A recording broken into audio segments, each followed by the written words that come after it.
घेऊन शिजार ताजा ताजा दादा ताजा ताजा चिकना चिकना म्हावरा माझा घेऊन शिजार ताजा ताजा दादा ताजा ताजा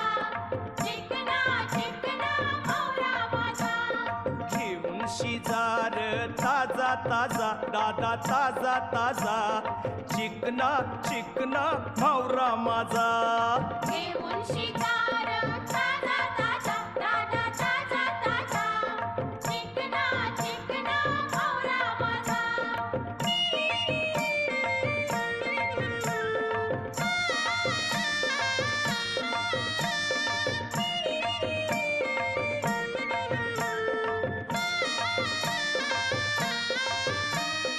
विश्वास ठेवर सांगतय नक्की या